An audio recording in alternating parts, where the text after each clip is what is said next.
दोस्तों जो कॉमिक्स हम पढ़ेंगे उसका नाम है अंकुर और जोकर का चमत्कार। ये कॉमेडी कॉमिक्स है अंकुर की, तो पढ़ते हैं इसको।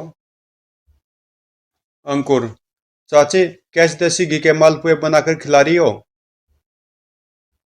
अंकुर: मैं तुम्हें मालपुए बनाकर तब खिलाऊंगी जब तुम मेरा एक काम करोगे। क्या? लाल लेवल की दीवार के पीछे एक सज्जन पुरुष बैठा है, यह घी उस तक पहुंचाना है। चाची फिक्र न करो, यह काम हो गया समझो। तुम मालपुए बनाओ, मैं उधर घी देकर आता हूँ। लाल हवेली की दीवार, यही कहा था चाची ने। आहा, 2 किलो घी का डब्बा! क्यों इन्हें छोकरे से छीनकर इस घी से जलेबियां तली जाएं? ओह हवलदार साहब, कम वक्त, यह कहाँ से आ टपका? इसके होते हुए तो घी छीन नहीं सकता, थोड़ा आगे जाकर छीनूंगा। रुको, यह जग्गू दादा का इलाका है, तुम उस छोकरे के पीछे क्यों लगे हो? दादा उससे घी छीनकर जलेबियां खाने का इरादा है। यह रहे 2 रुपए, जाकर नत्थु हलवाई से जलेबियां खाओ। वह घी का डब्बा अब मेरा हो गया। यह 2 किलो देसी घी का डब्बा 100 रुपए में बिक जाएगा। आज घर की सारी धूल मिट्टी निकाल देनी चाहिए। ओह, कहाँ गया भाई घी के डब्बे वाला छोकरा? वेरा: छोकरे ठहरो, घी का डब्बा इधर दो, नहीं तो यह डंडा देखा है? लेकिन यह घी किसी की अमानत है, मुझे यह उस तक पहुंचाना है। जग्गू दादा से ज्यादा महत्वपूर्ण इस इलाके में और कौन हो सकता है? वह उस लाल हवेली की दीवार के पीछे बैठा है। ठीक है, पहले मैं उसी के बखिए उधेड़ता हूँ। जो कभी दीवार के पीछे बैठा हो, पिटने के लिए सामने आ जाए। क्या फरमाया आपने? हा हा हा, बड़ा 30 मार खा बनता था। मिक्कू: पिंकी पिंकी! देखो कौन बुला रहा मुझे। पिंकी, मैं मिक्कू, कहो कैसी हो? ठीक हूँ। तुम एक पिल्ले को इंसान की भाषा में बोलते देखकर हैरानी नहीं हुई? बिल्कुल नहीं। कुछ पहले पिकलू खरगोश मुझसे बातें करके गया था। मिक्कू, अगर तुम साथ दो तो चॉकलेट चॉकलेट के पैसे ऐंठे जा सकते हैं। वो दिल लगी रहेगी सो अलग। दादाजी, यह मुसीबत कहाँ से आ टपकी? दादाजी, आज रास्ते में मैंने एक पिल्ले को बोलते देखा। असंभव। तो शर्त रही, अगर मैं बोलता पिल्ला दिखा दूं तो आप मुझे एक चॉकलेट के पैसे देंगे। मंजूर। हेलो दादाजी, कैसे मिजाज हैं? पिंकी, चॉकलेट के पैसे? तुम कहाँ जाते हो? मेरे साथ चलो, वरना मेरा घाटा पूरा कैसे होगा? चुपचाप मेरे पीछे पीछे चले आओ, अजीब मुसीबत में फंसे। जपटू, आज मैंने एक पिल्ले को बोलते सुना। तुम्हें पता मुझे मजाक पसंद नहीं। शर्त लगा लो, एक मैटिनी शो की। मंजूर है।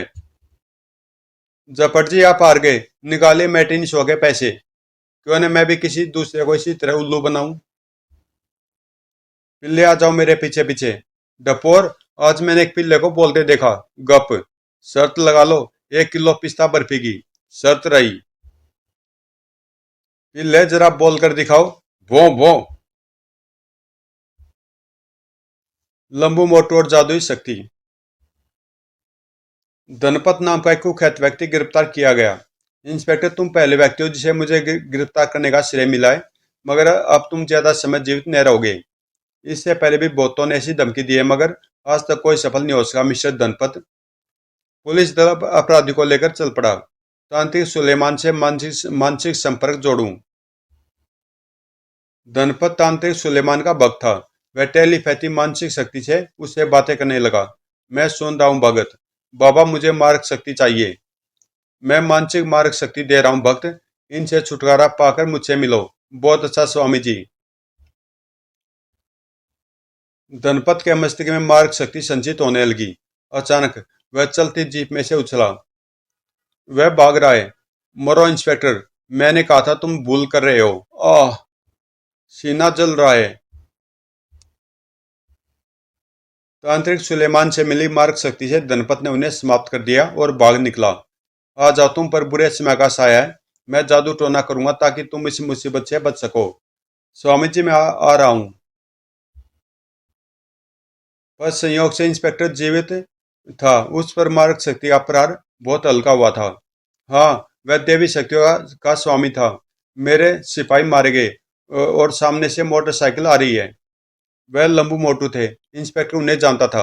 अरे इंस्पेक्टर राजन आप। वह धनपत भाग गया। न जाने उसने क्या किया कि मैं बेहोश हो गया। मेरे सिपाही मारे गए। जीप के वायरलेस पर आप हेडक्वार्टर सूचना दो। हम उसके पीछे चलते हैं।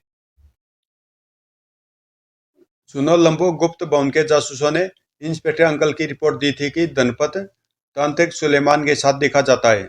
शायद वह वही हो तांत्रिक सुलेमान। धनपत से भी ज्यादा खतरनाक है। वह बहुत से चमत्कार जानता है। फिर वह रही उसकी झोपड़ी। उधर धनपत तांत्रिक सुलेमान से मिला। मैं तुम्हें एक रक्षा कवच देता हूँ। मैंने इतनी शक्ति कहीं नहीं देखी। हर जगह पुलिस है। तांत्रिक सुलेमान ने धनपत को एक रक्षा रक्षा कवच अंगूठी दी। और ये अभिमंत्रित चावल के दाने हैं। इन्हें जिस आदमी पर डालोगे वह 1 महीने के लिए तुम्हारा सेवक बन जाएगा। पत्थर पर यह दाने गिर जाए तो वह भी तुम्हारे आदेश मानने लगेगा। आप मान है स्वामी जी। लंबू मोटू यह सब देख रहे थे। हमारे हमारे पास देवी शक्तियां ऐसी दिमाग तो है, इसका पीछा करेंगे। देखा लंबू, अब धनपत से टकराना आसान नहीं है।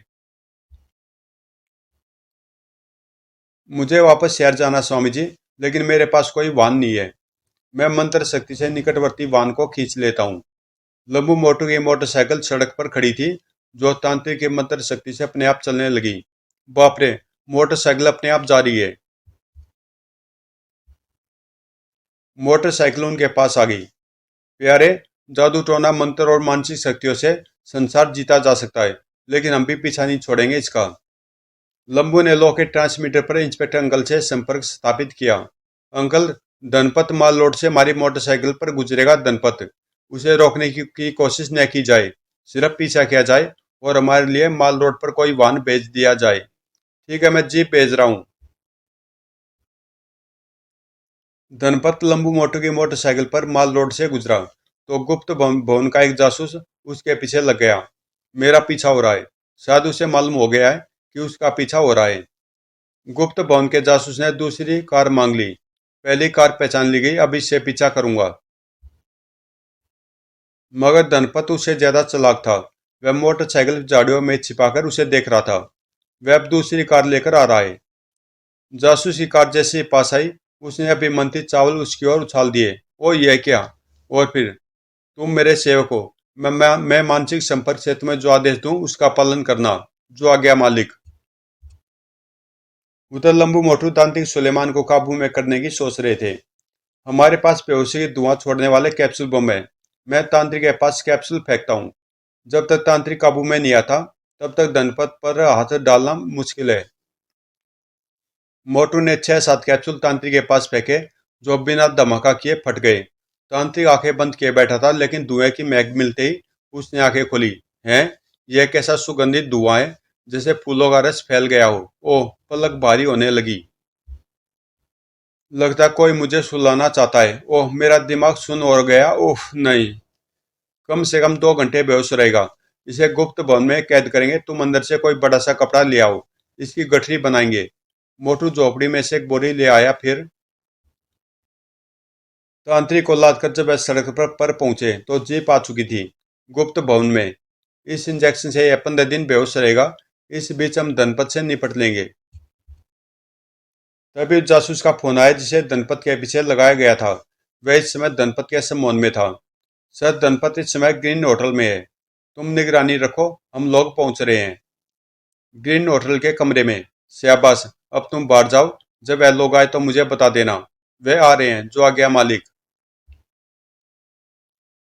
इन अभिमंत्रित चावल के दानों को उनके ऊपर फेंक कर उन्हें सेवक बना दूंगा। फिर उनके सहयोग से यह देश छोड़ दूंगा।